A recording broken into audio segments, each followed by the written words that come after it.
Esta conferencia comenzará a grabarse.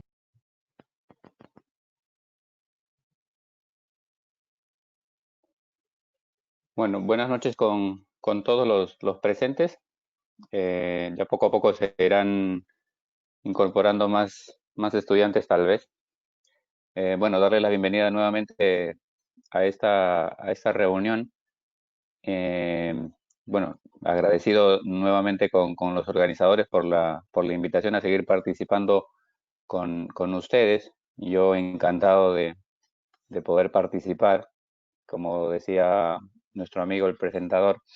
Yo soy de la casa, yo me formé en la Facultad de Medicina San Luis Gonzaga de Ica, así que el cariño que le tenemos a la facultad persiste y bueno, cuando se den estas oportunidades, pues bienvenidas sean y tratar de aprovecharlas con todos ustedes. Le pedimos que se instalara en el app como la semana pasada en la exposición, un poco para tratar de ser más interactiva, más amena la reunión. Vamos a comenzar con tres preguntitas generales para luego iniciar las preguntas del concurso, digámoslo así. Esa es la clave igual. Abran el app y en la contraseña que le piden para entrar al cuestionario, coloquen FMH DAC, ¿no? Facultad de Medicina Humana, Daniel Alcides Carrión. Ingresan allí para poder contestar las preguntas y vamos a comenzar entonces. Bueno, la primera es para conocerlos, como la vez anterior, ¿no? En este caso, vamos a preguntar cuál es su experiencia en el ámbito de la insuficiencia cardíaca. Si es que ha llevado cursos todavía de fisiología o fisiopatología, sé que hay bastantes estudiantes que están participando de la reunión. Si ha llevado cursos de clínica médica, si ya ve pacientes, están haciendo internado o ya son asistentes. La semana pasada tuvimos la sorpresa de tener un asistente dentro de la presentación. Mario, el código aparece ahí al lado izquierdo de la pantalla, FMHDAC. Voy a cortar mi cámara para no sobrecargar la red.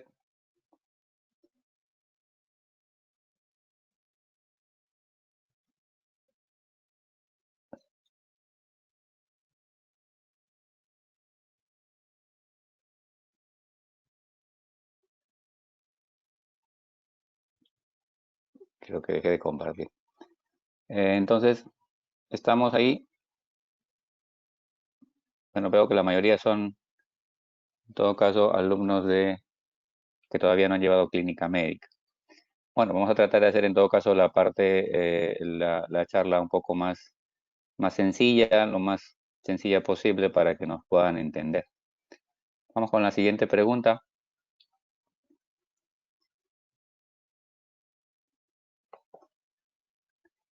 ¿Cuál cree usted que es la prevalencia estimada de la insuficiencia cardíaca a nivel mundial? Menos del 1%, entre 1 a 2%, entre 5 a 10%, más del 10%. ¿Qué creen?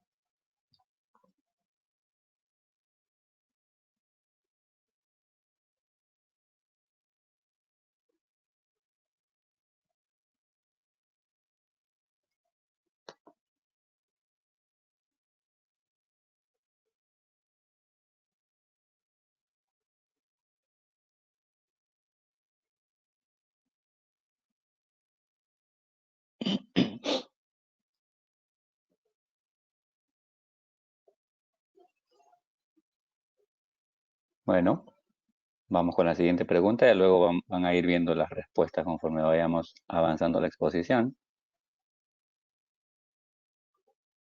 La mayoría,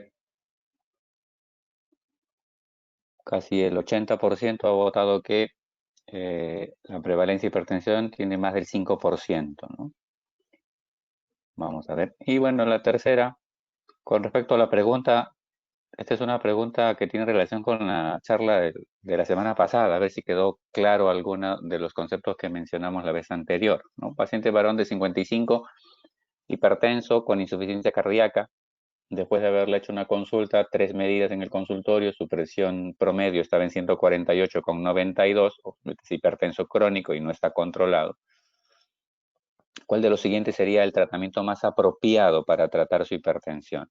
Diuréticos endovenosos, nitratos, inhibidores de enzima convertidora en angiotensina, beta bloqueantes o antagonistas de canales de calcio.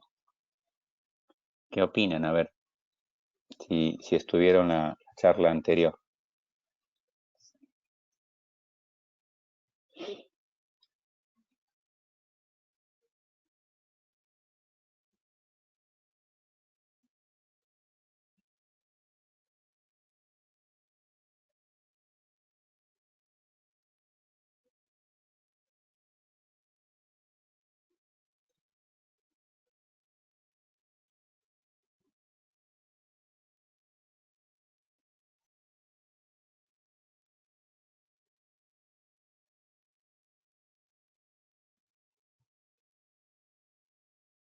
Algunos están cambiando sus respuestas, veo.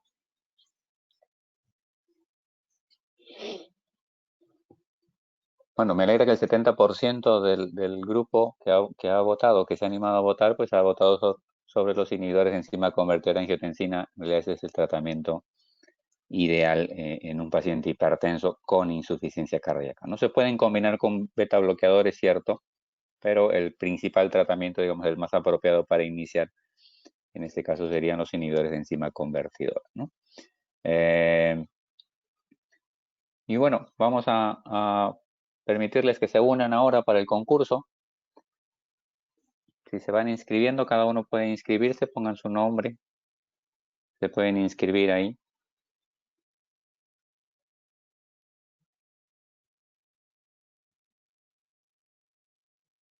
¿Nadie se anima?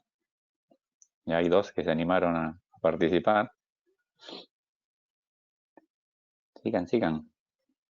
A partir de ahora, las preguntas que vengan van a tener 45 segundos de tiempo. Va a haber un relojito en la parte de arriba. Ya no vamos a esperar como la semana pasada. Va a ir apareciendo un relojito, un contador de 45 segundos para que puedan votar. Y así hacer más fluida la presentación y no estar esperando como la vez pasada. Así que se animan, las preguntas van a ser más cortas que la vez anterior, preguntas concretas, muy cortas, para que se vayan animando.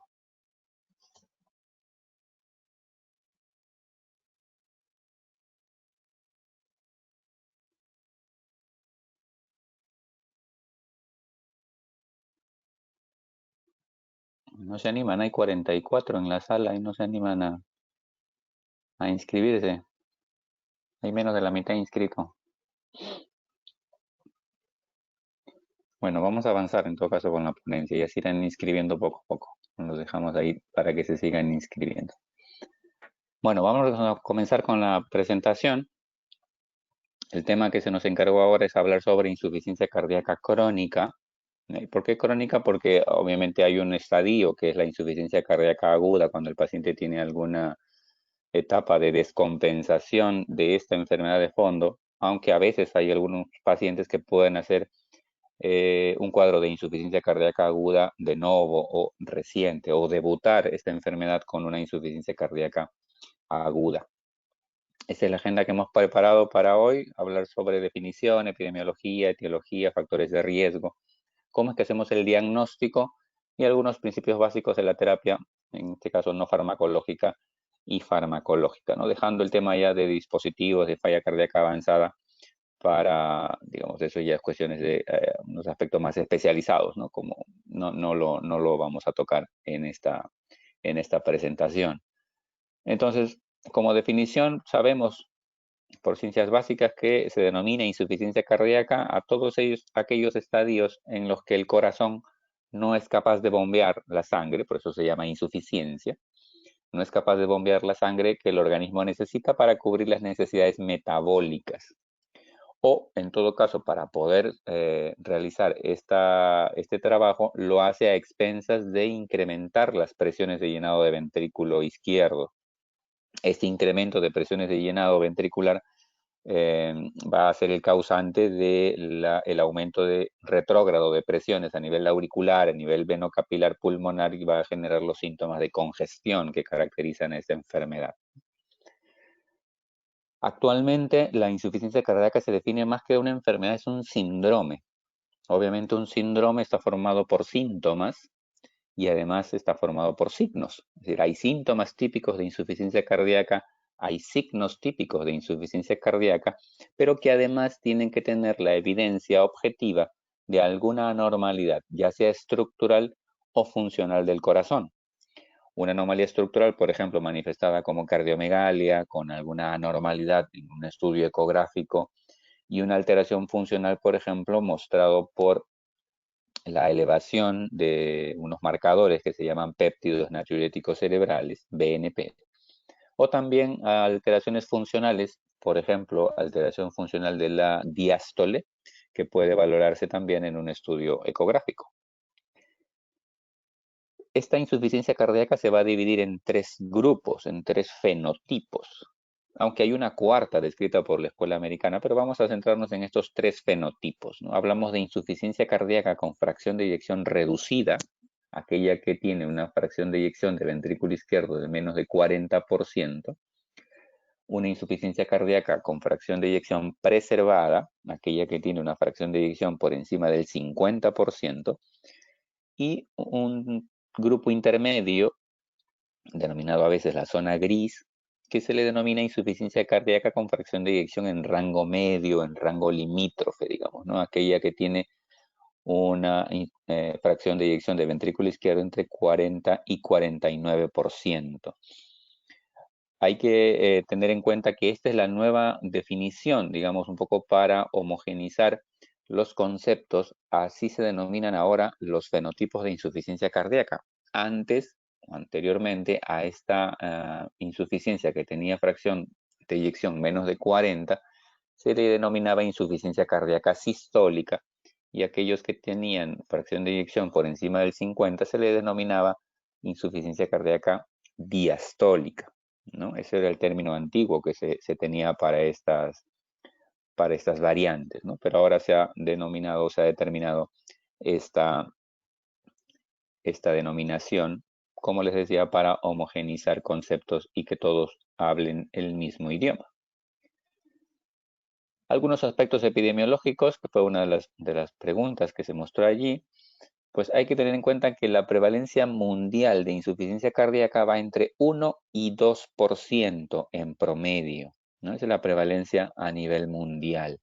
Algunos con unos promedios un poquito más altos, unos porcentajes un poquito más altos, pero en promedio a nivel mundial 1 a 2%. Se dice que al momento hay más de 64 millones de personas con insuficiencia cardíaca. Esto es una publicación reciente, salió hace poco menos de una semana. El 1 de junio fue publicado estos aspectos epidemiológicos en una revista europea, donde se han mostrado estos datos más actuales de la prevalencia de insuficiencia cardíaca. La importancia de la insuficiencia cardíaca es que como hemos visto, también es una pandemia, ¿no? Ahorita nos estamos preocupando nosotros de una pandemia a causa de una infección, como es la infección por COVID-19. Sin embargo, estamos dejando de lado muchas otras enfermedades y dentro de ellas a la insuficiencia cardíaca. Y una cosa que preocupa es que después de esta oleada de este cuadro infeccioso vendrá una oleada de las descompensaciones de los problemas crónicos que tienen esos pacientes, ¿no? Y uno de ellos es tener a la insuficiencia cardíaca. Y es una patología que también mata, ¿no? Mata incluso la prevalencia de mortalidad a 5 años. Ahora ha mejorado un poco, pero se decía que a los 5 años el 50% de la población fallece producto de la insuficiencia cardíaca.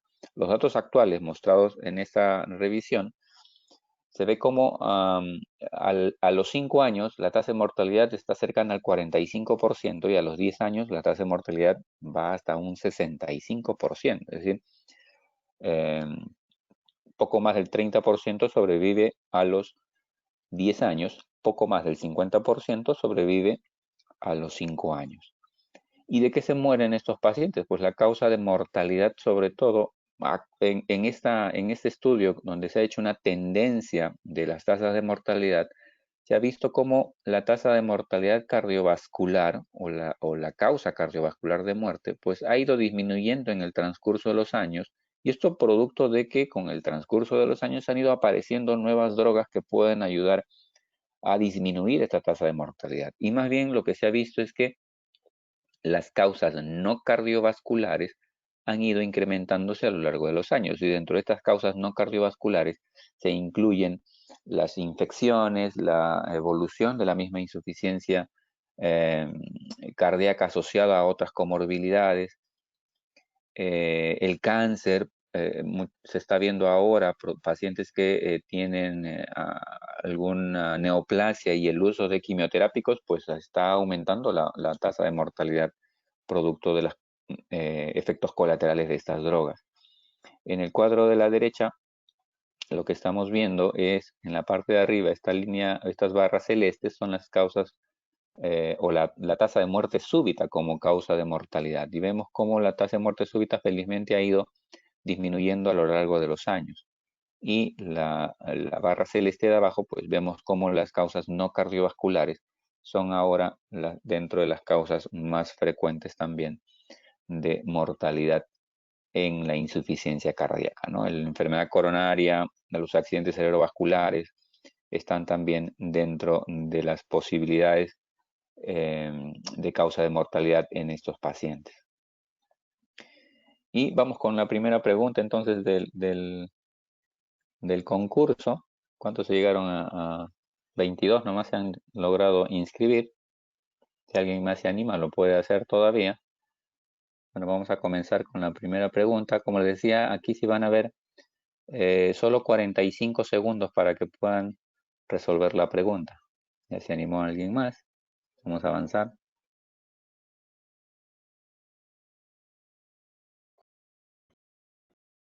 Esa es la primera pregunta. ¿Cuál es de las siguientes patologías es la causa más frecuente de insuficiencia cardíaca? Hipertensión arterial, enfermedad coronaria, valvulopatías aórtica y mitral, miocardiopatías, enfermedad del pericardio. ¿Cuál creen que es la causa más frecuente?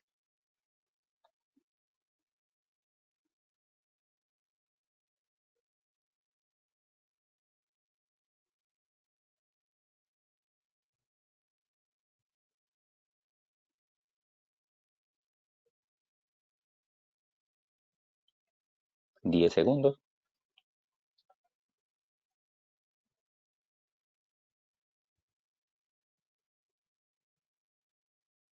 Muy bien, vamos a ver cuál es el porcentaje de votación. Ajá, 50% enfermedad coronaria, 30% hipertensión arterial, otro poco valvulopatías aórtica, valvulopatías en general, miocardiopatías. Vamos a revisar. Volvemos a la presentación. Bueno, dentro de las causas de enfermedad coronaria podemos tener desde problemas arteriales coronarios, ¿no? Las arterias coronarias son las arterias que nutren el corazón. Podemos tener daño a nivel del músculo propiamente, por las cardiomiopatías. Podemos tener problemas de las válvulas, valvulopatías, del pericardio, ¿no? Enfermedades del pericardio, problemas congénitos cardíacos, hipertensión arterial también. Todas esas posibilidades tenemos de causas de insuficiencia cardíaca. Sin embargo, las estadísticas muestran que la etiología isquémica, es decir, la enfermedad coronaria, es la causa más frecuente de insuficiencia cardíaca, tanto en la insuficiencia cardíaca con fracción de eyección reducida como en insuficiencia cardíaca con fracción de eyección preservada. Otro de los datos que nos muestra aquí este reciente estudio de epidemiología, nos muestra que el promedio de edad de los pacientes con falla cardíaca está entre los 60 años, 60 a 70 años. Miren que el sexo masculino involucra más del 70% de los pacientes con falla cardíaca, es decir, esta enfermedad es más frecuente en los varones. Enfermedad coronaria como primera posibilidad, segunda posibilidad hipertensión y diabetes por allí también muy cercano, ¿no?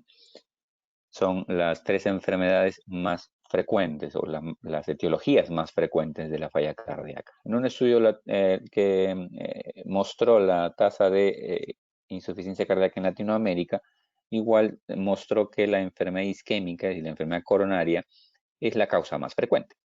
Le seguía la idiopática, la hipertensiva, las valvulares y la enfermedad de Chagas, que en nuestro medio, en Latinoamérica, es una cosa más frecuente que en otros países, ¿no? Y por eso hay que tenerla en cuenta también cuando uno tiene pacientes con cardiomiopatía dilatada, sobre todo, ¿no? Entonces, enfermedad coronaria es la causa más frecuente de insuficiencia cardíaca. Pero además de etiología, hay que siempre tener en cuenta el estudio de comorbilidades, ¿no? Muchos pacientes con falla cardíaca tienen otras enfermedades que empeoran su patología de base, ¿no? Sobre todo los pacientes obesos con enfermedades pulmonares, el apnea del sueño, que es una condición importante.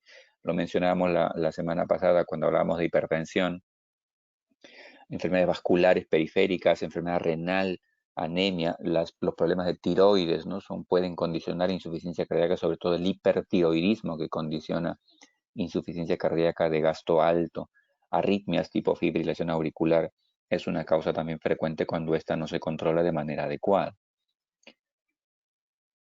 La cardiopatía isquémica como enfermedad más frecuente, pues el modelo fisiológico que se aplica aquí es que esta enfermedad o las cardiomiopatías en general lo que producen es daño miocárdico. Y este daño miocárdico lo que va a hacer es disminuir el aporte de oxígeno hacia los tejidos. Es decir, la falla cardíaca va a disminuir el aporte de oxígeno. Y esto es lo que va a generar los síntomas denominados síntomas anterógrados, ¿no? La disnea sobre todo.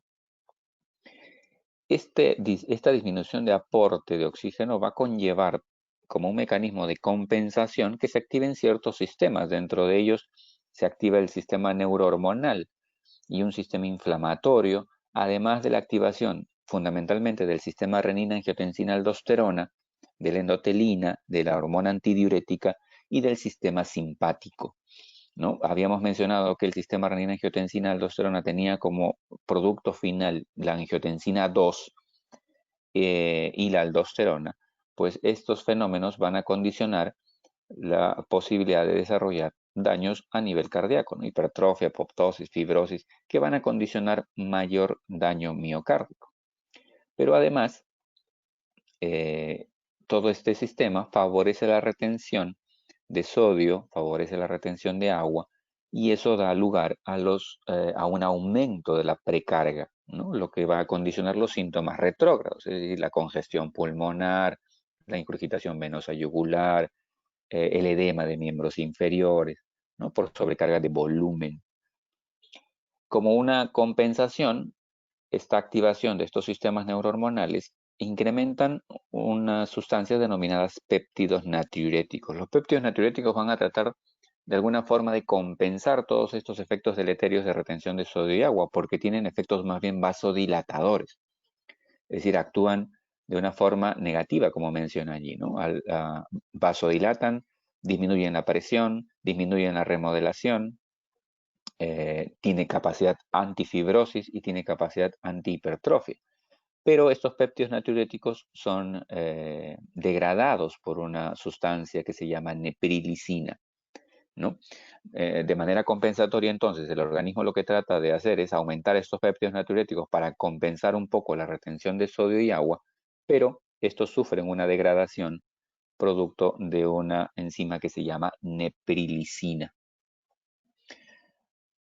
Otro fenómeno que aparece por este incremento, por esta activación de los sistemas neurohormonales es que aumenta la presión de perfusión, aumenta la poscarga, aumenta esto los requerimientos de oxígeno, lo cual va a conllevar nuevamente a un incremento de lesión miocárdica y genera esto un círculo vicioso, eh,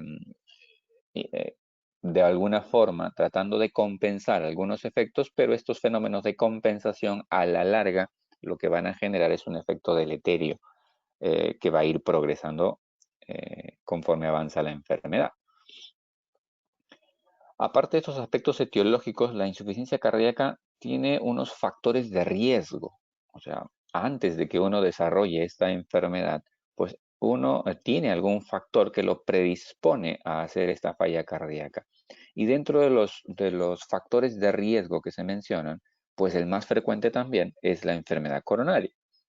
Dentro de los otros factores está el tabaco, está la hipertensión arterial, la diabetes, la obesidad, la enfermedad valvular. Es decir, todo paciente que tiene hipertensión, diabetes, obesidad, enfermedad valvular, tienen alto riesgo de desarrollar en el tiempo falla cardíaca si es que uno no trata de manera adecuada a esos pacientes, es decir, si uno no controla sus factores de riesgo.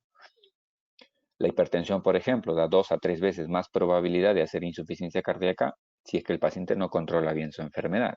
La enfermedad coronaria, 2 a 3 veces más riesgo de remodelación. La diabetes, 2 veces más riesgo de insuficiencia cardíaca en los varones, 5 veces más riesgo de insuficiencia cardíaca en las mujeres. El consumo excesivo de alcohol me da riesgo de hacer cardiopatías dilatadas. La taquicardia o la frecuencia cardíaca incrementada puede darnos riesgo también de cardiopatías dilatadas y esto conllevar a insuficiencia cardíaca, y el apnea del sueño igual, como ya lo mencionamos anteriormente. Nuestra segunda pregunta nos plantea, de acuerdo a la estratificación según la escuela americana, ¿qué significa estar en estadio C de insuficiencia cardíaca? Vamos a pasar a la pregunta. Aquí, bueno, la respuesta correcta aquí era enfermedad coronaria. Vamos a pasar con la siguiente pregunta. Entonces, ¿qué es estadio C? ¿Qué es estar en estadio C? ¿Es tener solo factores de riesgo? ¿Es tener disfunción ventricular asintomática? ¿Es tener síntomas? ¿Es tener síntomas refractarios al tratamiento? ¿O no? Ninguna de esas eh, características.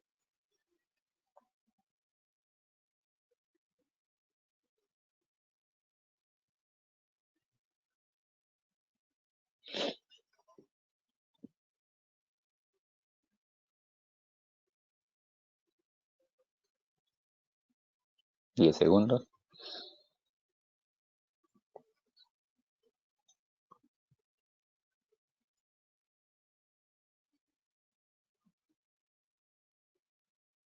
Ajá, igual 50% marcó estadio C, 20% factores de riesgo, 20% síntomas refractarios. Vamos a ver. Bueno, hay uno que marcó, o hay algunos que marcaron ninguno. Bueno, vamos a ver qué significa tener estadio C.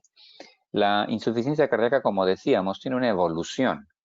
Al principio, un paciente simplemente tiene factores de riesgo, ¿no? Los que ya mencionamos, la edad, la hipertensión, tabaco, dislipidemia, diabetes, todo lo que hemos mencionado anteriormente.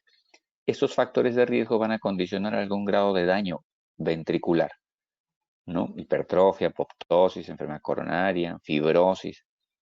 Esta enfermedad estructural puede darse incluso sin tener síntomas aún.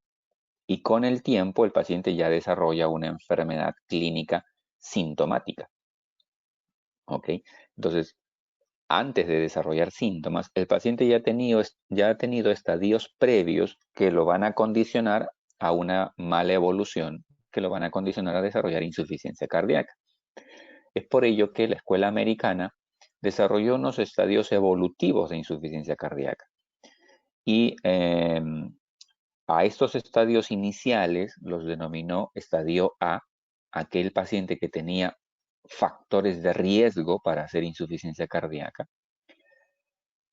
Y dentro de esta lista incluyó las enfermedades crónicas que hemos mencionado, pero además el uso de cardiotóxicos o la historia familiar de alguna cardiomiopatía era un condicional también o un factor de riesgo también para el desarrollo de insuficiencia cardíaca. Entonces, estadio A, factores de riesgo. El estadio B se denominaba aquel paciente que ya tenía o ya había hecho algún daño estructural, pero que aún no tenía síntomas, es decir, que era asintomático. No puede haber hecho un infarto, puede haber tenido remodelaciones del corazón, incluso estar con fracción de eyección disminuida, o una enfermedad valvular que todavía es asintomática. Estos pacientes se incluían dentro del estadio B. Cuando este paciente ya desarrollaba síntomas, ya eso se denominaba insuficiencia cardíaca per se, y aquí teníamos al estadio C, que es aquel paciente que tiene enfermedad cardíaca estructural y que además ya tiene síntomas de insuficiencia cardíaca. Y el estadio D es aquel paciente que tiene una insuficiencia cardíaca que es refractaria a tratamiento farmacológico, ¿no? El cual ya amerita alguna intervención especializada, el uso de dispositivos mecánicos o el trasplante cardíaco como terapia final de esta enfermedad. Entonces, esta evolución nos ha marcado estos estadios. ¿Para qué? La importancia de hacer este estadiaje de la falla cardíaca es justamente tratar de captar a los pacientes que están en estadio A o estadio B y controlar bien su factor de riesgo o controlar bien la enfermedad que le está generando la cardiopatía estructural. ¿Para qué? Para que no pase a ser una insuficiencia cardíaca sintomática. ¿Ok? Pasamos ahora a ver el diagnóstico. ¿Cómo hacemos el diagnóstico de la insuficiencia cardíaca en general? Eh, Como mencionábamos, existen tres fenotipos de falla cardíaca, ¿no? La insuficiencia cardíaca con fracción de eyección reducida se determina cuando el paciente tiene síntomas y signos de falla cardíaca y una fracción de eyección de menos de 40%, ¿no? Hasta con eso yo puedo tener ya el diagnóstico de una insuficiencia cardíaca con fracción de eyección reducida. La insuficiencia cardíaca con fracción de eyección preservada necesita tener signos y síntomas, necesita tener fracción de eyección por encima del 50% y también necesita tener péptidos natriuréticos altos, ¿no? Elevación de los péptidos natriuréticos. Y la insuficiencia cardíaca con fracción de eyección en rango medio, igual signos, síntomas, fracción de eyección 40-49% y péptidos natriuréticos elevados, ¿no? Encontrando algunos datos en el estudio de ecocardiográfico, daño estructural o daño funcional, ¿no? Dentro de los síntomas de insuficiencia cardíaca se hablan de síntomas típicos, de síntomas menos típicos. El clásico es la disnea y sus variantes, ortopnea, la disnea paroxística nocturna, la baja tolerancia al ejercicio, fatiga, edema, inflamación. Y los menos típicos como la tos, el incremento de peso o la pérdida de peso en casos de pacientes con falla cardíaca avanzada, eso se llama caquexia cardíaca, el edema, ¿no? Todos esos son síntomas de insuficiencia cardíaca. Los signos de insuficiencia cardíaca, algunos son más específicos que otros: el incremento de la presión venosa yugular, la ingurgitación yugular, el reflujo hepatoyugular, el tercer ruido, el choque de punta desplazado por cardiomegalia o la presencia de un soplo, son signos más específicos de falla cardíaca. Una duda que siempre existe es que si mediante los signos y síntomas podemos diferenciar los diferentes fenotipos de la insuficiencia cardíaca, y la respuesta es no. ¿Por qué no? Porque ambos fenotipos, tanto la fracción de eyección por encima de 50 como la fracción de eyección por debajo de 50, tienen la misma prevalencia de signos y síntomas. Como ven, esta bibliografía es del año 2002, es decir, poco antigua. Por eso es que antes se clasificaba en insuficiencia cardíaca diastólica y en insuficiencia cardíaca sistólica. Pero como decíamos, ahora se ha homogeneizado la definición o la terminología. Este sería con fracción de eyección reducida y este sería con fracción de eyección preservada. La conclusión de esto es que por signos y síntomas yo no puedo diferenciar estos fenotipos de enfermedad, ¿no? Las dos me dan la misma probabilidad de tener disnea o la misma probabilidad de tener algún signo de insuficiencia cardíaca.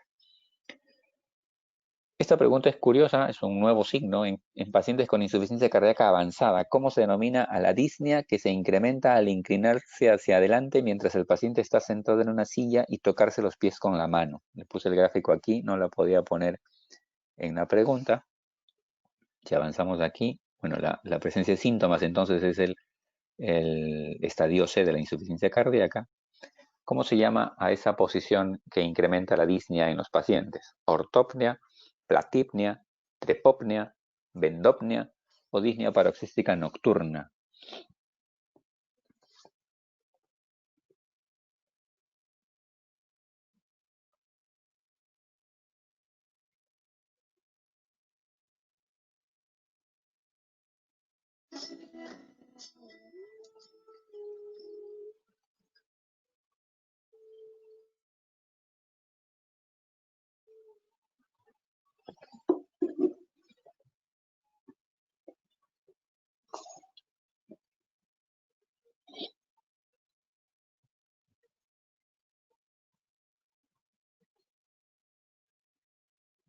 Vamos a ver. Muy bien. Igual casi 50% han marcado bendopnea. Bueno, ese signo se llama así, se llama bendopnea. Es un nuevo signo que se ha descrito para pacientes con insuficiencia cardíaca avanzada, lo cual refleja incremento de las presiones intraventriculares y el paciente tiene incremento de disnea cuando permanece en esta posición. Ante los 30 segundos de estar en esta posición, comienza a desarrollar síntomas. Entonces, cuando yo tengo un paciente con falla cardíaca, tengo que valorar dos cosas. Tengo que valorar la hemodinámica del paciente. Y esta valoración de hemodinámica depende de valoración de la congestión y valoración de la perfusión. La congestión o la presencia de congestión me va a implicar que el paciente tiene incremento de las presiones de llenado, tiene incremento a nivel venocapilar. Y aquí yo puedo tener congestión derecha o congestión izquierda. La congestión derecha la valoraré mediante el análisis de la incurgitación yugular, del edema de miembros inferiores y de la ascitis. Mientras que la congestión izquierda yo la valoro con el reflujo hepatoyugular, la congestión pulmonar, es decir, los crepitantes que puedo encontrar yo a nivel de la auscultación, la ortopnea o la vendopnea. Y la valoración de la perfusión, lo que me va a implicar es la valoración del índice cardíaco. Es decir, estos dos patrones, valorar la congestión y valorar perfusión, antiguamente se hicieron valoraciones hemodinámicas. Yo valoraba mi presión en cuña del capilar pulmonar y si ésta estaba incrementada, correlacionaba con los síntomas de congestión. Y yo valoraba mi índice cardíaco y si ésta estaba disminuida, pues el paciente tenía síntomas o signos de hipoperfusión. Si el índice cardíaco estaba normal, pues el paciente no estaba con signos de hipoperfusión.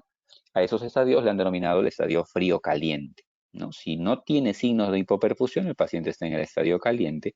Y si tiene algún signo de hipoperfusión, el paciente está en el estadio frío. ¿Y por qué frío? Porque el paciente pues tiene frialdad distal, ¿no? Es el signo clásico de un signo de hipoperfusión. Otro es tener la presión de pulso disminuida y el otro es la oliguria, ¿no? La presencia de oliguria o de falla, disminución de la cantidad de orina, pues es un signo también de que los riñones no se están perfundiendo bien. Algunos plantean también el estado mental, la confusión, que puede ser también un signo de hipoperfusión. Entonces yo tengo que valorar estas dos situaciones y en esto voy a encontrar cuatro variantes, digámoslo así. El paciente puede que no esté congestionado y que esté bien perfundido. Ese paciente estará compensado. Pero puedo tener un paciente que tiene algún síntoma de congestión y puede estar bien perfundido o algún síntoma de congestión y estar mal perfundido, ¿no? Obviamente el peor escenario sería aquel paciente que tenga congestión y aquel paciente que tenga algún signo de hipoperfusión. Ese será el peor escenario de la insuficiencia cardíaca. Ese paciente estaría en una emergencia médica con una insuficiencia cardíaca descompensada. Otra de las clasificaciones que tenemos que tener en cuenta cuando valoramos pacientes con insuficiencia cardíaca, además de los estadios que ya los hemos mencionado, son la evolución de la clase funcional de la disnea. Como vemos aquí, hemos comenzado en el estadio C porque aquí el paciente se hace sintomático. Por eso es que la disnea que aparecería en este estadio puede tener una clasificación según la severidad de esa disnea. Y eso lo valoramos con la clase NIHA. Tenemos un NIHA 1, tenemos un NIHA 2, tenemos un NIHA 3 y un NIHA 4. El NIHA 1 significa que el paciente cuya actividad habitual no le causa síntomas. Tiene síntomas, tiene disnea cuando hace algún esfuerzo superior a lo habitual. El paciente en NIHA 2 es aquel que hace disnea a esfuerzos habituales. El paciente que tiene NIHA 3 es aquel que hace disnea a esfuerzos menores a los habituales. Y aquel que tiene NIHA 4 es aquel paciente que tiene disnea al reposo. ¿Ok? Entonces, esas variantes hay que tenerlas en cuenta, o estas dos clasificaciones hay que tenerlas en cuenta cuando uno analiza a un paciente con insuficiencia cardíaca. ¿Qué herramientas diagnósticas tenemos para analizar este tipo de pacientes? Pues ya hemos dicho que la historia clínica es fundamental, el examen físico es fundamental y el primer examen que deberíamos valorar es un electrocardiograma. Cualquier anomalía que tenga este electrocardiograma me puede orientar a que el paciente tenga insuficiencia cardíaca. Si yo tengo un paciente que no tiene síntomas, no tiene signos, que no tiene ningún hallazgo en el examen físico y que tiene un electrocardiograma normal, pues la probabilidad que tenga insuficiencia cardíaca es muy baja.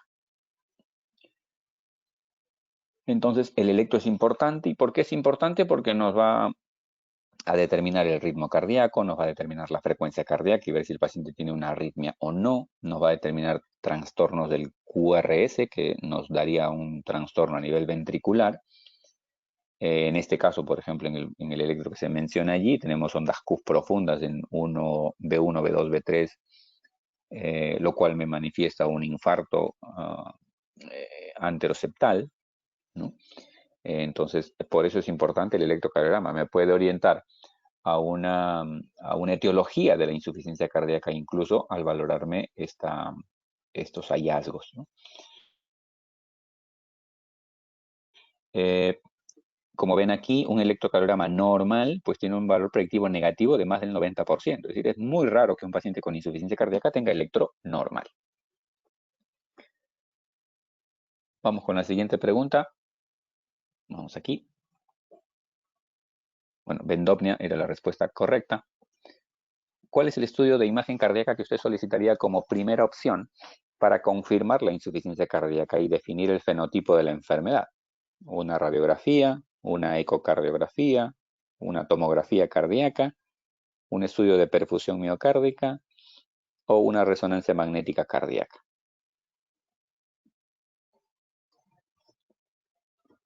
¿Qué estudio solicitaría como primera opción?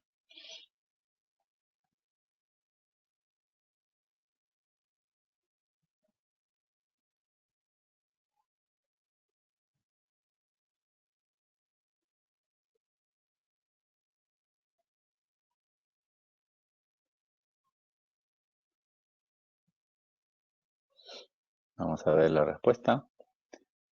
Muy bien. Ecocardiografía. Hay algunos que pidieron perfusión miocárdica, resonancia magnética y algunos radiografía de tórax.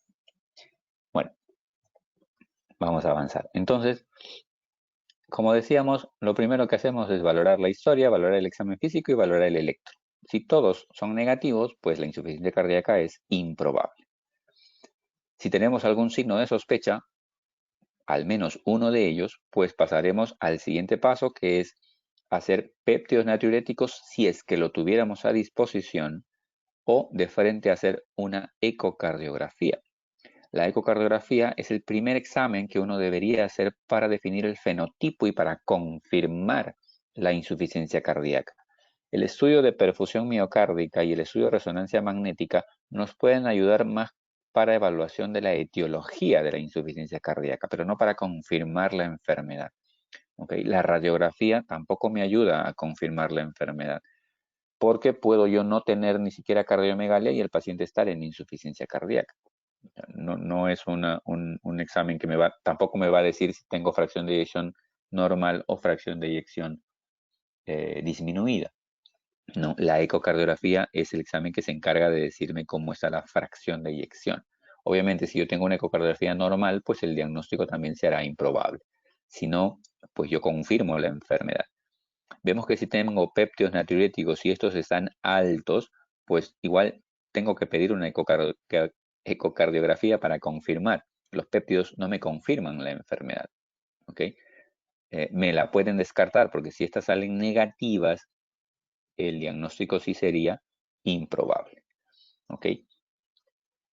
Entonces, puedo yo echar mano de la radiografía, ciertamente, puedo valorar aquí el índice cardiotorácico, puedo valorar signos de congestión, puedo valorar presencia de derrame pleural, pero como les decía, esto no me sirve para confirmar la insuficiencia cardíaca ni para definir el fenotipo, porque esto no me va a valorar la fracción de eyección.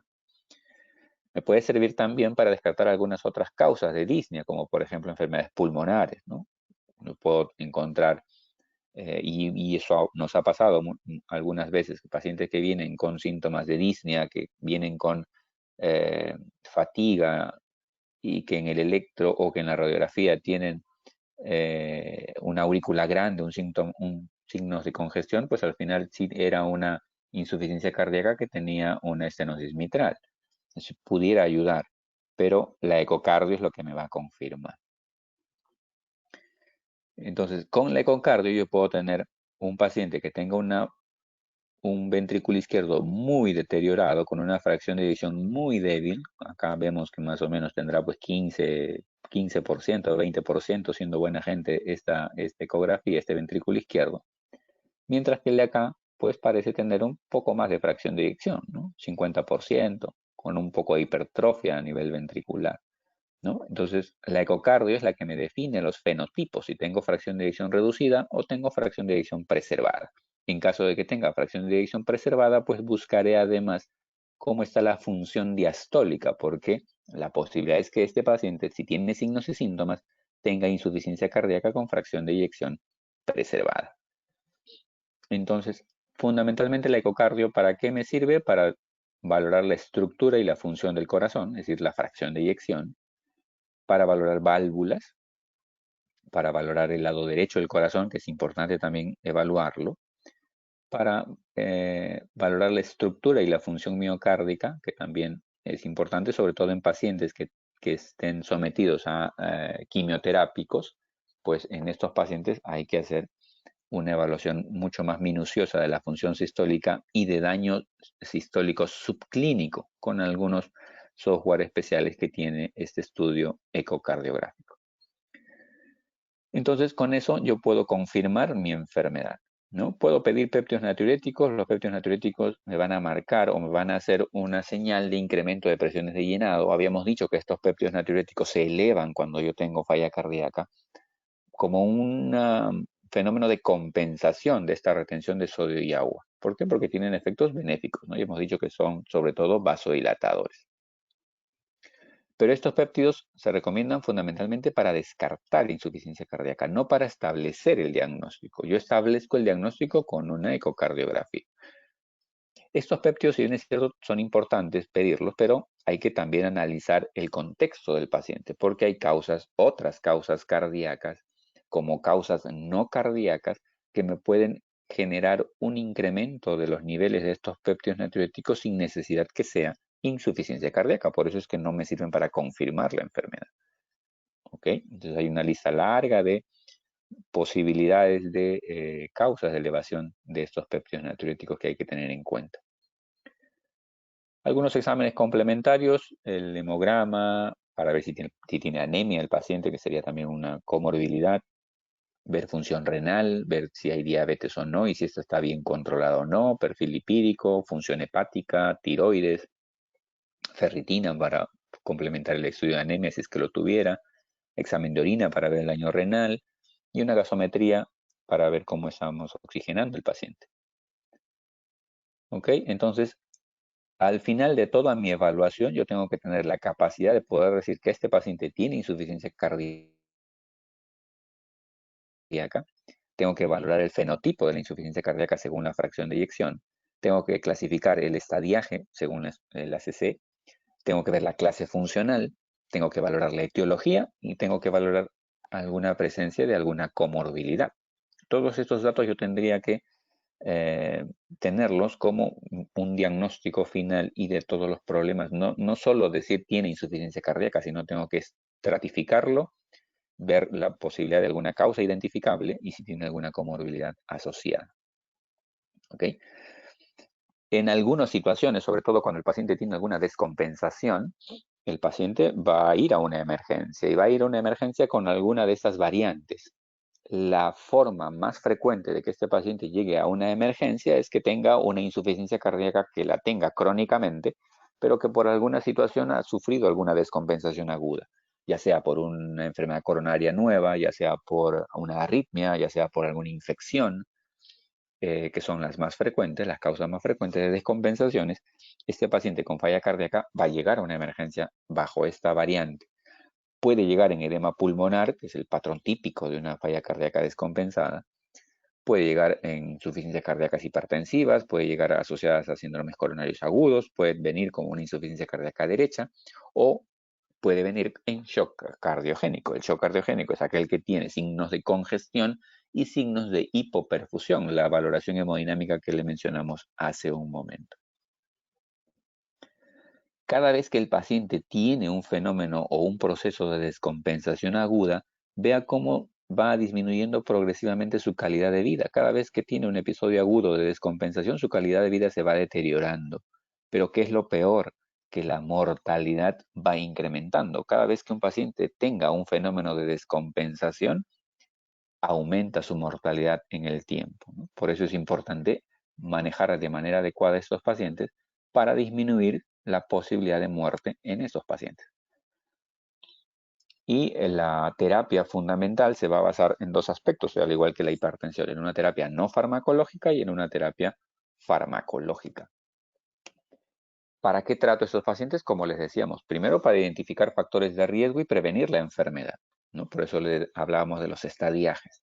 Cuando yo detecte un paciente con sospecha, pues lo evaluaré y lo derivaré de manera oportuna hacia un centro especializado si es que yo no lo puedo manejar de manera adecuada. Tengo que determinar los factores agravantes o desencadenantes de la enfermedad para disminuir la rehospitalización. Hemos dicho que cada hospitalización que tenga, el paciente va a aumentar su tasa de mortalidad. Tengo que estabilizarlo oportunamente. Lo trato para disminuir su mortalidad y también para controlar sus síntomas y mejorar su calidad de vida, ¿no? Porque obviamente a nadie le gusta estar viviendo con falta de aire, con fatiga, sin poder hacer sus actividades. Entonces yo tengo que mejorar esa clase funcional con el tratamiento que yo le voy a ofrecer a este paciente. Tengo que identificar factores de riesgo, ¿no? La mala dieta, el alcohol en exceso, el tabaco son uno de los factores o son varios de los factores importantes para el desarrollo de esta enfermedad. Por lo tanto, tengo que fomentar estilos de vida saludable para evitar que este paciente progrese a esta complicación, ¿no? Y dentro de las estrategias que yo puedo tener, al igual que como hablábamos la semana pasada de hipertensión, pues tengo que controlar el peso, suspender el tabaco, el consumo moderado de alcohol, no el exceso. Aunque si el paciente tuviera una insuficiencia cardíaca producto de una cardiomiopatía alcohólica, producto de una cardiopatía dilatada alcohólica, pues obviamente aquí sí el tratamiento es el cese del alcohol. Ahí no le voy a sugerir consumo moderado, pero en otras circunstancias puede que sí. La hipertensión tengo que controlarla de manera adecuada. La diabetes tengo que controlarla de manera adecuada para disminuir la posibilidad de que este paciente evolucione esta insuficiencia cardíaca.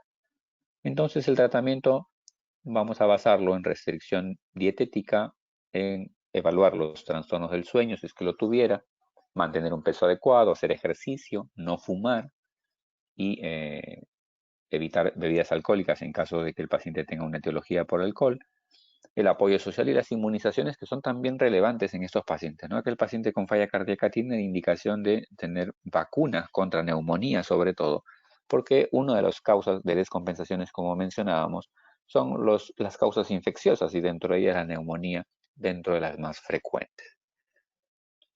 Una pregunta general, vamos a avanzar. Bueno, el ecocardio era la respuesta correcta aquí.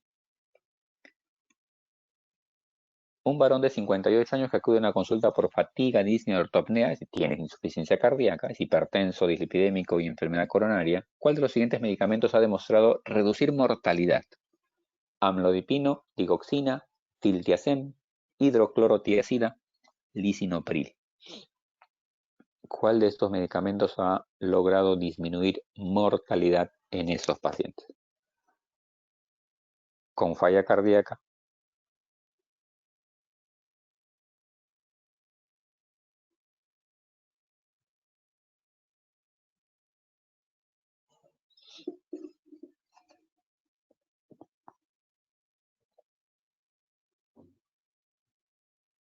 Vamos a ver qué nos arrojó. Ajá, acá sí hay una cosa preocupante. Amlodipino, digoxina, lisinopril casi tienen el mismo porcentaje de votación. Vamos a ver, vamos a avanzar. Diltiazem, hidroclorotiazida, un poquito. Vamos a ver la presentación. Aquí hay otra pregunta. ¿Cuál de los siguientes factores no ha demostrado mejorar sobrevida en pacientes con insuficiencia cardíaca y fracción de eyección reducida? Bueno, aquí le va a salir la respuesta correcta. La respuesta correcta era lisinopril en esta pregunta. ¿Okay? Vamos a ver luego por qué. ¿Ya? Y la otra pregunta se refiere a cuál de los siguientes no ha demostrado mejorar sobrevida. En los pacientes con insuficiencia cardíaca con fracción de eyección reducida. Inhibidores de enzima convertidora de angiotensina, beta bloqueantes, antagonista de neprilicina, sacubitril valsartán, antagonista de receptores de mineralocorticoides, diuréticos de asa. ¿Cuál no ha demostrado mejorar la sobrevida?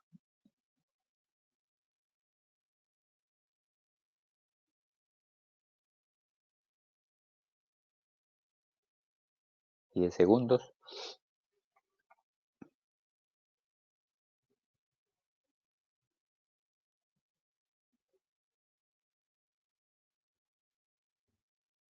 Vamos a ver. Igual, bueno, hay tres alternativas que tienen más o menos el mismo porcentaje. Vamos a ver. Bueno, aquí la respuesta correcta son los diuréticos de asa. Esos no han demostrado reducción de mortalidad. Vamos a compartir y a seguir.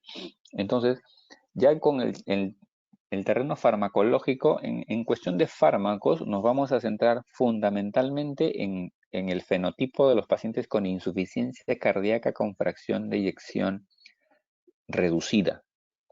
¿Por qué con este grupo? Básicamente porque la evidencia científica de los medicamentos demostrados hasta el momento avalan terapia para este grupo de pacientes, para los que tienen fracción de eyección reducida.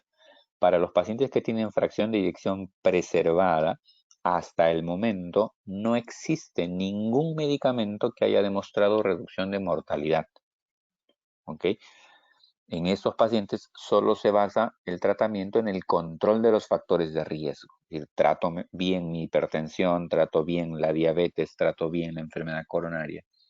Y con eso yo voy a poder tratar de disminuir las complicaciones en esos pacientes. Pero ningún fármaco ha demostrado hasta el momento reducción de mortalidad.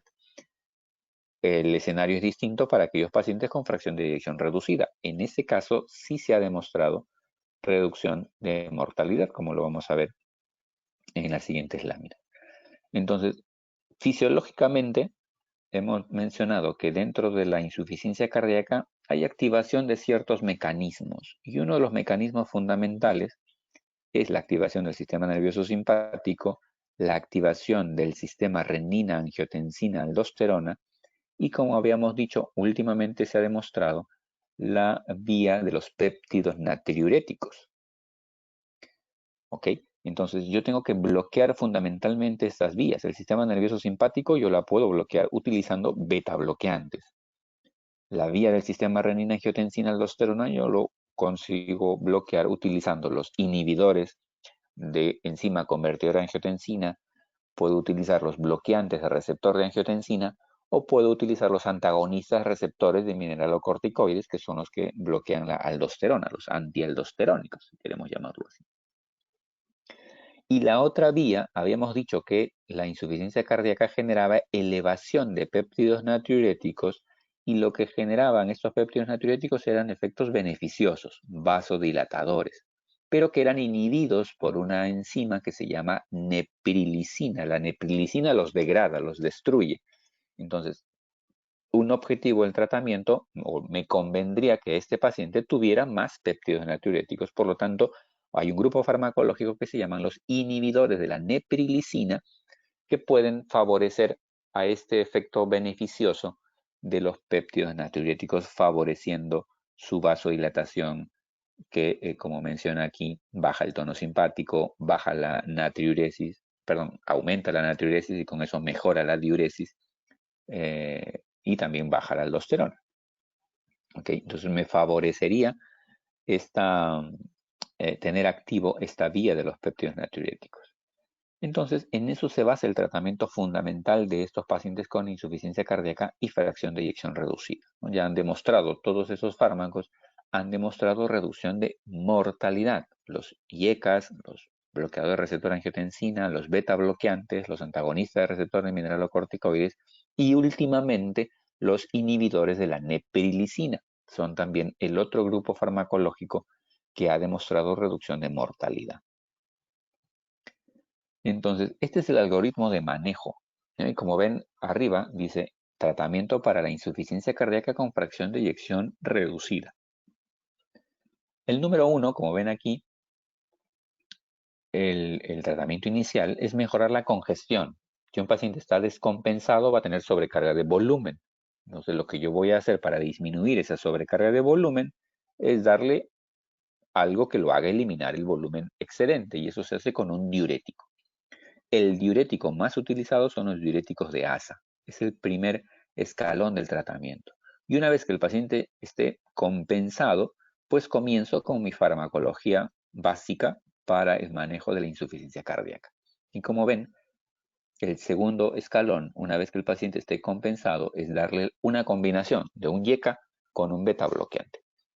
Entonces, comenzamos a desgranar el algoritmo.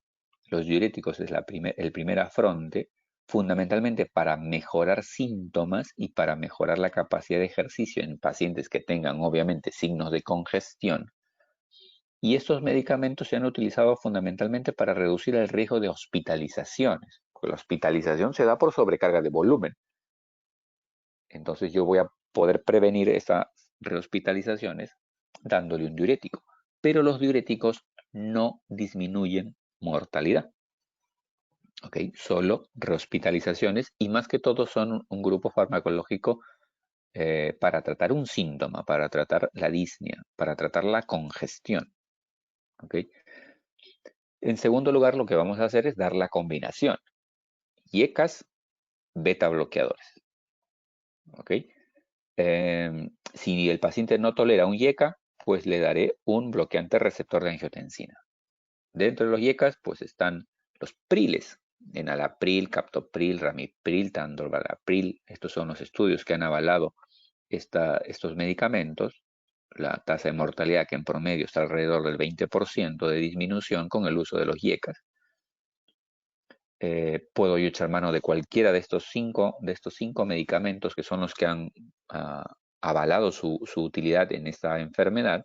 Comienzo a titular dosis bajas y según me tolere su presión arterial, pues lo titularé a la dosis objetivo, que son las que se mencionan en el cuadrito. ¿Cada qué tiempo voy titulando? Cada 2 semanas. El paciente yo le inicio dosis bajas y cada 2 semanas voy titulando hasta llegar a la dosis objetivo. ¿De qué va a depender? De la tolerancia de la presión arterial que tenga este paciente. Luego, si tengo alguna alergia o alguna intolerancia a los IECAs, pues echaré mano de los bloqueantes de receptores de angiotensina. Y aquí tengo estos 3 para escoger. Tengo candesartán, tengo valsartán y tengo los sartanes, ¿no? Cualquiera de estos 3. Si una vez que esté con el IECA, le combino el beta bloqueante, ¿no? La combinación ha resultado ser más efectiva para disminuir tasas de mortalidad. Entonces, el primer afronte es combinar un IECA con un beta bloqueante, ¿no? Los 2 medicamentos. Igual los beta bloqueantes, tenemos esos 4 a disposición: bisoprolol, carvedilol, metoprolol, nebivolol, todos los que terminan en LOL. Dosis bajas iniciales para luego llegar a una dosis máxima objetivo. ¿De qué depende el que yo pueda incrementar la frecuencia cardíaca? Perdón, la dosis dependerá de la frecuencia cardíaca que tenga el paciente. El objetivo es que el paciente tenga una frecuencia cardíaca entre 50 y 70 latidos por minuto. Si yo comienzo con una dosis y el paciente tiene frecuencias cardíacas todavía por encima de 70, pues duplicaré la dosis, igual cada 2 semanas, hasta alcanzar mi frecuencia cardíaca objetivo. Una vez que yo esté con un paciente dándole IECAs y beta bloqueantes, pero persiste sintomático, y aquí va a tener importancia valorar lo que hablamos hace un momento, la escala NIHA. Es decir, si un paciente es NIHA 2 a más, añadiré un antagonista receptor de mineralocorticoide. Entonces yo comienzo con un YECA y un beta bloqueante y luego valoro los síntomas. Obviamente valoraré los síntomas una vez que el paciente ya está en dosis objetivo de YECA y dosis objetivo de beta bloqueante. Valoro si sigue sintomático o no. Si persiste sintomático a pesar de estar con esos dos medicamentos, pues añadiré un antagonista receptor de mineralocorticoides y aquí tengo dos opciones. Uno, la espironolactona y el otro, el esplerenone, ¿no? Son dos de los medicamentos que los dos lo tenemos en el mercado actualmente como una herramienta complementaria al uso de YECAs y beta bloqueantes. Lo que estamos diciendo también es que el antagonista del receptor de mineralocorticoides se agrega cuando el YECA y el beta bloqueante ya están en dosis objetivo, ¿no? En dosis máxima. ¿Qué pasa si yo estoy con estos dos medicamentos y el paciente persiste sintomático? Si ya hubiese mejorado sus síntomas, pues ya no hago más nada, lo dejo con esa dosis, pero si sigue sintomático, allí entra a tallar mi inhibidor de la neprilicina. Este inhibidor de la neprilicina se llama sacubitrilo, ¿no? Pero su forma de presentación no viene sola, viene combinada. La molécula que se ha podido desarrollar viene combinada con valsartán. Entonces, si el paciente estuviera o estuvo tomando un YECA, acuérdense, yo no puedo dar YECA con aras, por lo tanto, lo que tendría que hacer es reemplazarle ese YECA que estuvo tomando por esta combinación sacubitril-valsartán, ¿ok? Para reemplazar el YECA. Si el paciente estuvo tomando un ARA, de repente valsartán o losartán, igual lo reemplazo, ¿no? Lo reemplazo por sacubitrilo-valsartán, ¿ok? Este medicamento se indica una vez que el paciente ha estado con YECAs beta bloqueantes y espironolactona, por ejemplo, y sigue sintomático, pues cambiaré mi YECA por este inhibidor de la neprilicina. La conducta actualmente es incluso iniciarla más precozmente, ¿no? Hay algunos estudios que ya están saliendo en los cuales se comienza el tratamiento de frente con inhibidores de la neprilicina, ¿no? Es factible también hacerlo.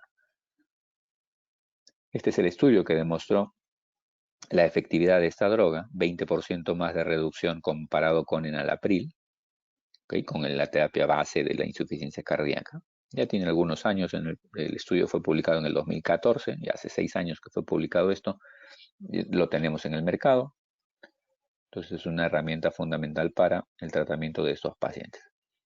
La combinación sacubitril-valsartán, comenzamos con dosis bajas también. Hay una dosis más baja que esta, que es la dosis 24-26, que se puede dar en pacientes que no tengan presión arterial o que su presión arterial sea muy, muy limítrofe.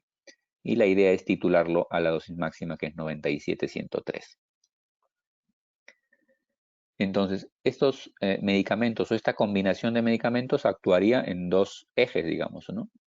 Por el sacubitrilo, estimulando la vasodilatación producto de los péptidos natriuréticos, porque lo que hacemos es evitar la degradación de estos péptidos natriuréticos, y el otro eje es inhibiendo el sistema renina-angiotensina-aldosterona mediante el valsartán, ¿no? Con eso inhibe los efectos deleterios de la angiotensina 2. Entonces, con bloqueando estos tres ejes, pues lo que hacemos es darle el tratamiento adecuado al paciente, tratando de disminuir la mortalidad en un gran porcentaje de ellos. Nuevamente repito, estos ejes se bloquean en un paciente que tiene insuficiencia cardíaca con fracción de eyección reducida. ¿Qué pasa si yo estoy con YECAs beta bloqueantes? Yo ya estoy con dosis tope de beta bloqueante, con dosis máxima de beta bloqueante. Si el paciente persiste con frecuencia cardíaca por encima de 70 latidos por minuto.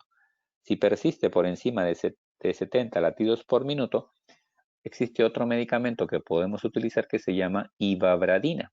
La ivabradina bloquea el nodo sinusal.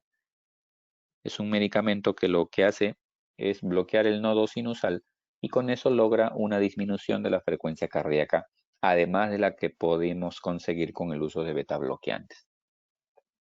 Okay, es un medicamento que también, este no lo disponemos aquí, que también puede ser usado en estos pacientes. Este es el estudio que valoró su eficacia. Okay. Y tenemos otra alternativa más, si es que este paciente tuviera además un bloqueo de rama izquierda con un QRS ancho. Eso significa que hay una disociación entre la despolarización del ventrículo derecho y el ventrículo izquierdo, y ese paciente ya necesitaría una terapia mecánica. Eso se llama terapia de resincronización cardíaca. ¿Okay? Sería una alternativa en estos pacientes con bloqueos de rama. Si el paciente hubiera mejorado sus síntomas con los medicamentos que hemos mencionado, pues ya no requeriría más acciones, el paciente quedaría con esa misma dosis. Para reforzar aquí, ¿qué fármacos no han demostrado reducir la mortalidad en la insuficiencia cardíaca? Vamos a ver aquí. Ahí está. ¿Qué fármacos no han demostrado reducir la mortalidad en insuficiencia cardíaca? Espironolactona, metoprolol, enalapril, digoxina y carvedilol.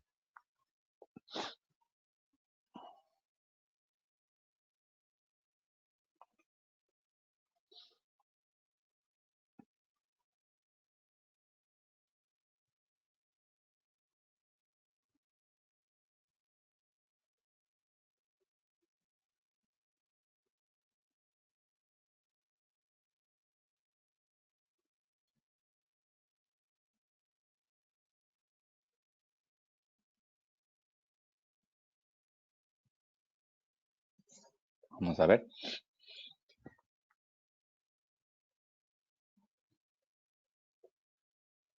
Bueno, a pesar que lo que hemos mencionado han marcado 40% espironolactona. Bueno, la respuesta correcta aquí es digoxina. Hemos dicho que la espironolactona es un antagonista receptor de mineralocorticoide que bloquea el sistema renina-angiotensina, que es parte del tratamiento fundamental de la insuficiencia cardíaca.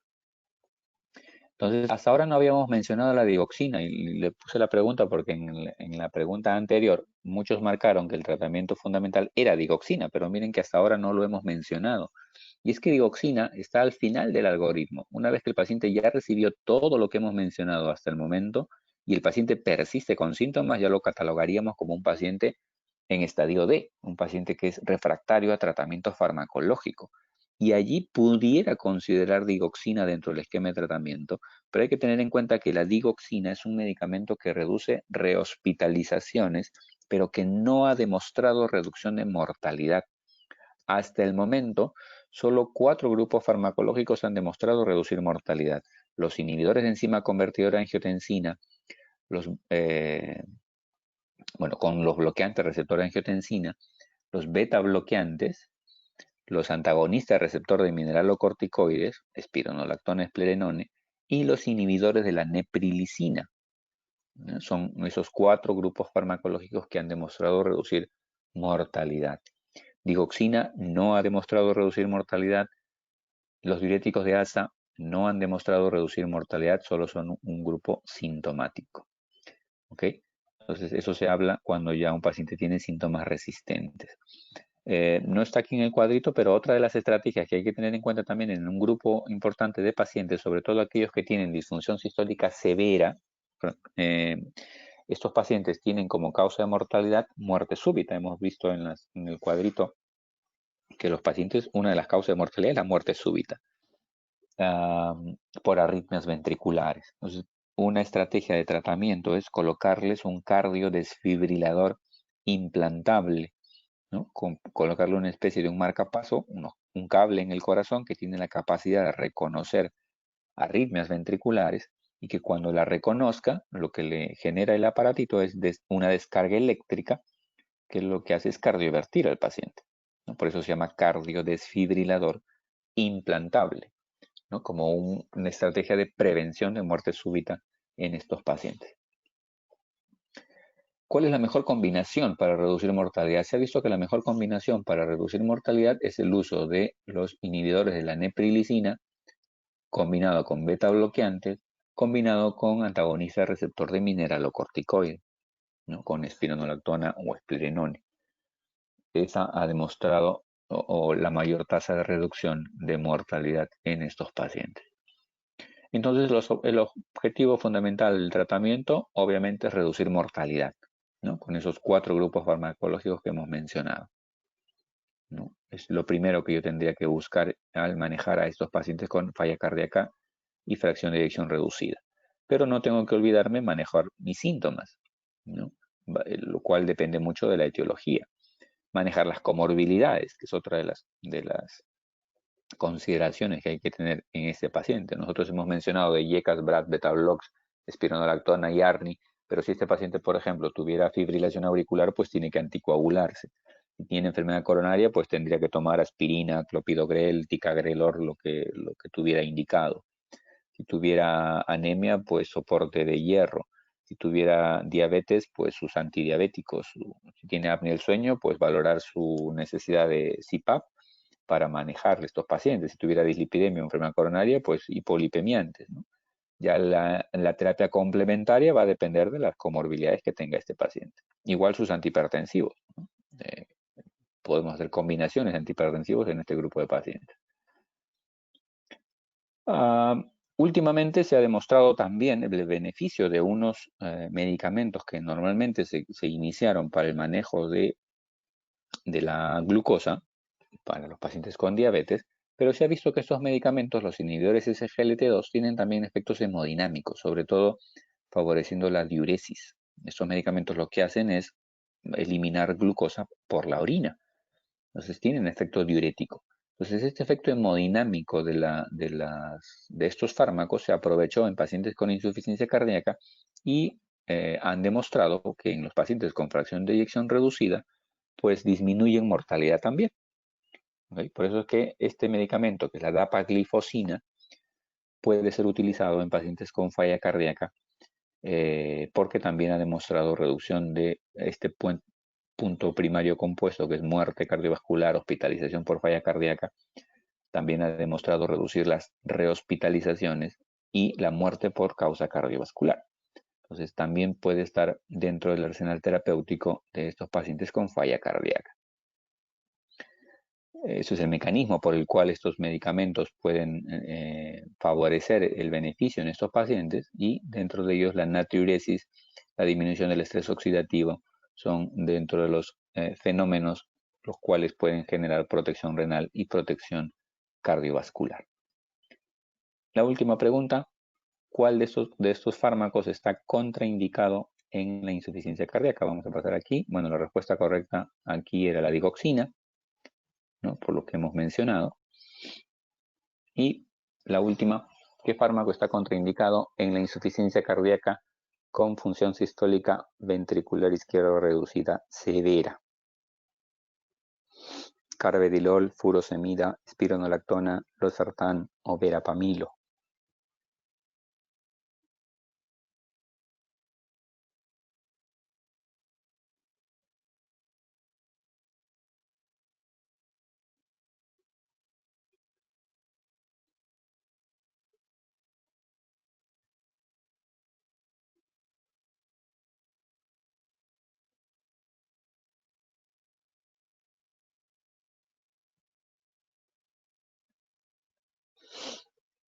Vamos a ver qué salió.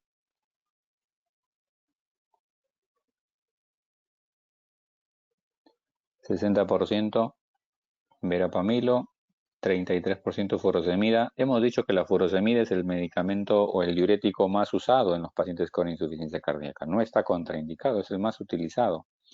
Es el diurético inicial que podemos utilizar cuando el paciente tiene algún signo de congestión. La respuesta correcta aquí es el verapamilo.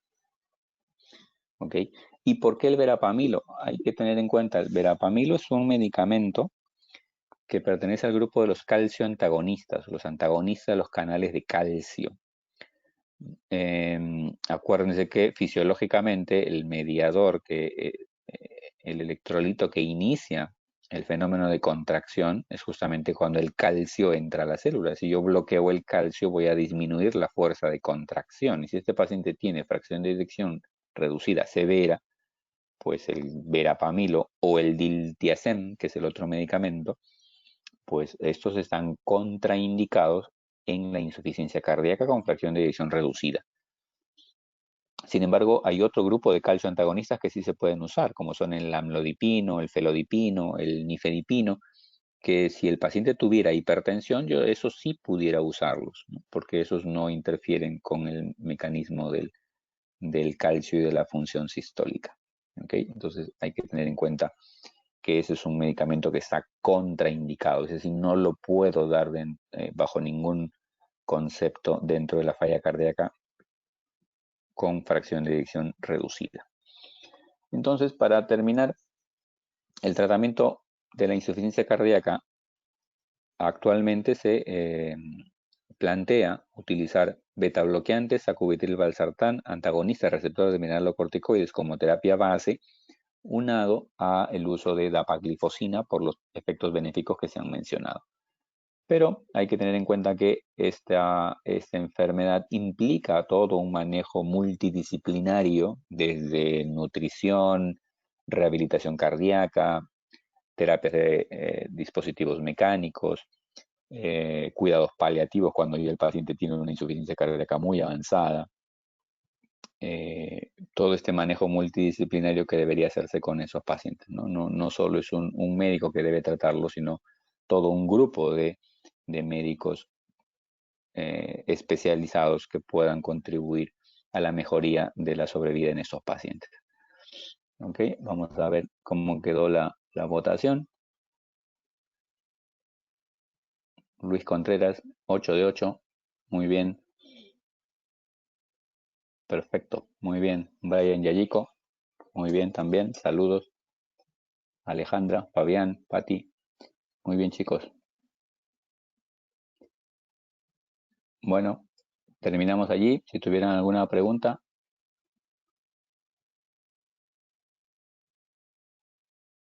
Por un lado tenemos Sí, doctor, ¿qué tal? Buenas noches, le habla Fabián Chávez. Muchas gracias por su ponencia, doctor. La verdad que ha estado estupenda. La verdad que sí o sí los estudiantes tenemos que manejar lo que son las guías, ya sea la AJA o la guía europea. No sé si mis compañeros tendrán alguna pregunta. Pueden prender su micrófono o dejar en un comentario.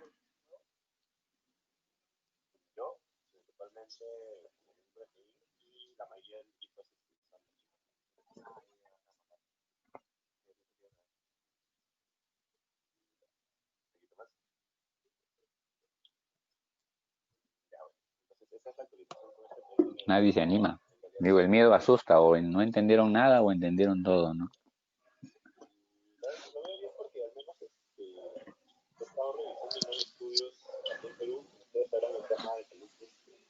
Doctor, yo tengo una pregunta. Doctor, ¿actualmente se utiliza algún score para poder medir la gravedad del pronóstico de la insuficiencia cardíaca? Sí, hay scores para predecir el riesgo de mortalidad. Existe un score, un modelo que se llama el modelo de Seattle, que por web, hay una página web donde uno puede introducir algunos datos y eso te da la tasa de mortalidad o complicaciones que puede tener este paciente.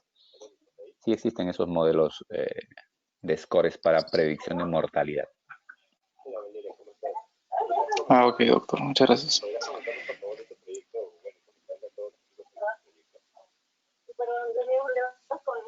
Existen incluso algunos scores diagnósticos. Cuando uno tiene un paciente que llega, por ejemplo, con disnea aguda a una emergencia y uno no sabe si tiene insuficiencia cardíaca, también hay scores que te pueden ayudar a definir el diagnóstico, ¿no? En base a la clínica, pero necesitas péptidos natriuréticos porque estos péptidos están dentro de los marcadores de diagnóstico también.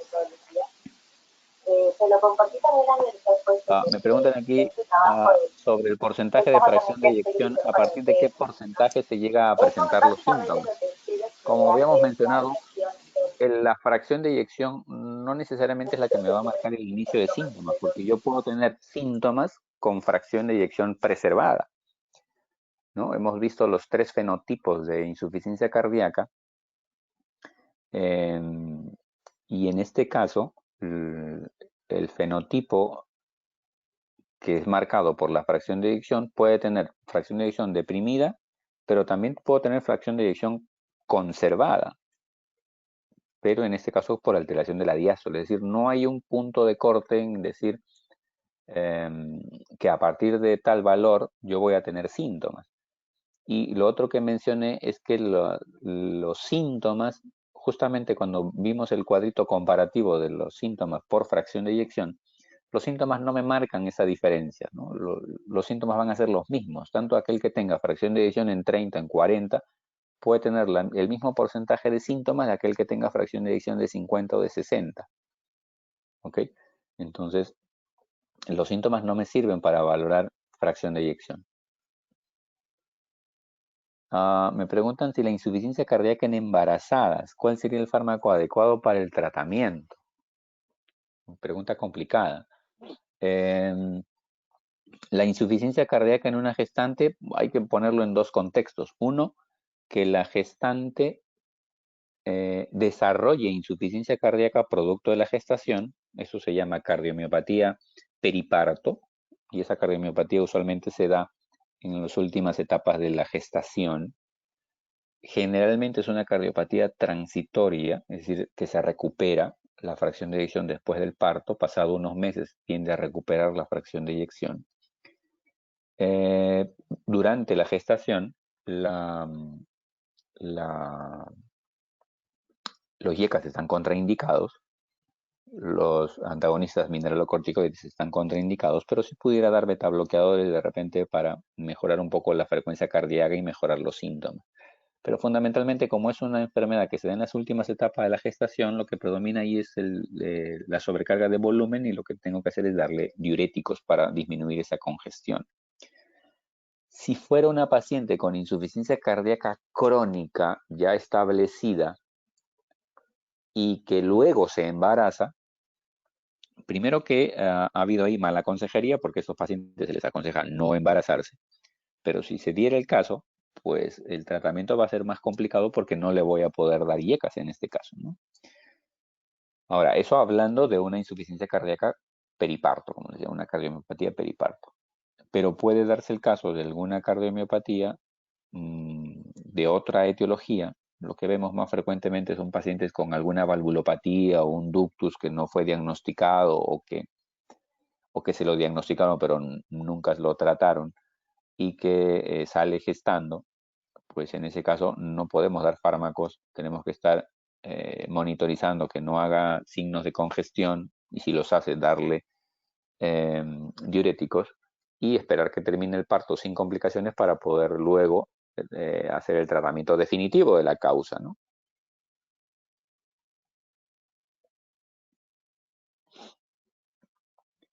¿Qué tan sensible o específicos son los criterios de Framingham para el diagnóstico de insuficiencia cardíaca? Los criterios de Framingham antes eran los recomendados para hacer el diagnóstico, ¿no? Las guías actuales ya no utilizan esos criterios.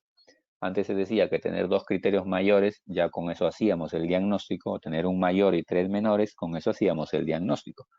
Pero ya no son recomendados para hacer diagnóstico de falla cardíaca. Ahora tenemos que buscar signos típicos, síntomas típicos y una péptidos natriuréticos o ecocardio para confirmar el problema.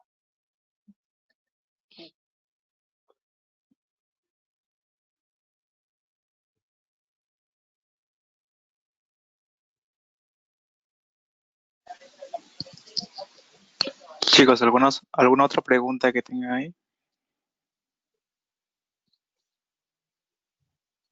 ¿Qué implicancias tendrá la pandemia del COVID-19 para el futuro de los pacientes con insuficiencia cardíaca? Buena pregunta, una pregunta de actualidad, ¿no? Como hemos dicho al principio, uno, que los pacientes con COVID-19 pueden también desarrollar insuficiencia cardíaca producto de la propia infección, ¿no? Estos pacientes se ha demostrado que tienen la posibilidad de hacer miocarditis producto de la infección y desarrollar una insuficiencia cardíaca aguda. Segundo, que pueden hacer arritmias cardíacas, que también puede llevar a una descompensación si ese paciente tenía una insuficiencia cardíaca previa. Pero lo más importante que estamos viendo, o lo que vamos a ver en el futuro, es que todos los pacientes previamente diagnosticados, hipertensos, diabéticos o con insuficiencia cardíaca previa, pues al momento no están recibiendo un seguimiento adecuado, ¿no? Hablábamos que el seguimiento de esos pacientes debe incluir todo un equipo multidisciplinario, pero como todo el mundo ahora lo único que se dedica es a hacer tratamiento de pacientes COVID, incluso los COVID lo están viendo los cardiólogos, endocrinólogos, nefrólogos, dermatólogos, todo el mundo está viendo COVID ahora, porque no se dan abasto los médicos. Pues estos pacientes no están recibiendo el seguimiento adecuado y lo que se va a ver en el futuro es una oleada de pacientes, pero ya no pacientes COVID, sino de los pacientes con enfermedades crónicas que van a venir descompensados. Entonces, si uno pregunta qué tanto ha influenciado actualmente estos pacientes, por ejemplo, nosotros ya no estamos viendo pacientes con insuficiencia cardíaca en el hospital. No estamos viendo pacientes con infarto en el hospital. Y uno dice, ¿dónde se han ido los pacientes con infarto? O se están muriendo en su casa, o los que llegan tarde y al final fallecen y uno les termina echando la culpa al COVID también, ¿no? Entonces, la cosa es muy compleja en este momento, ¿no?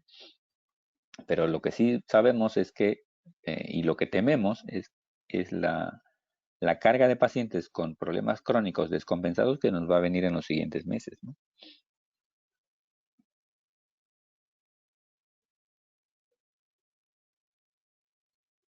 ¿Cada qué tiempo se hace seguimiento de un paciente con diagnóstico de insuficiencia cardíaca o de qué depende el tiempo para el seguimiento?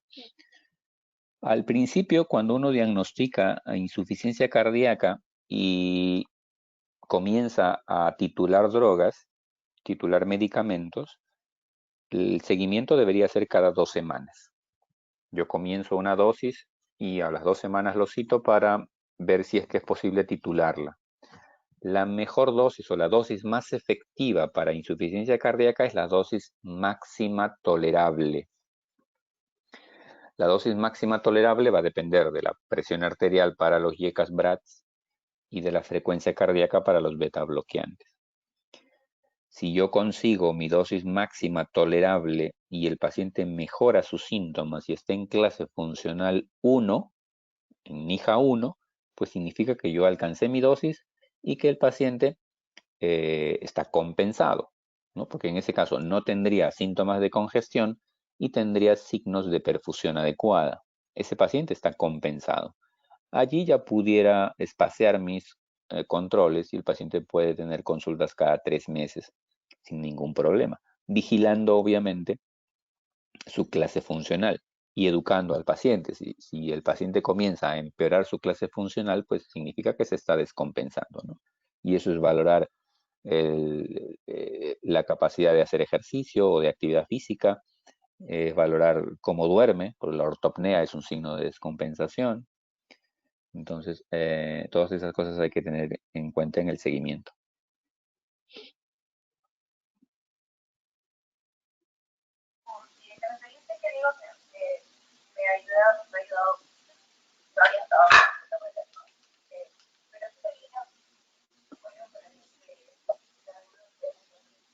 Chicos, ¿alguna otra pregunta?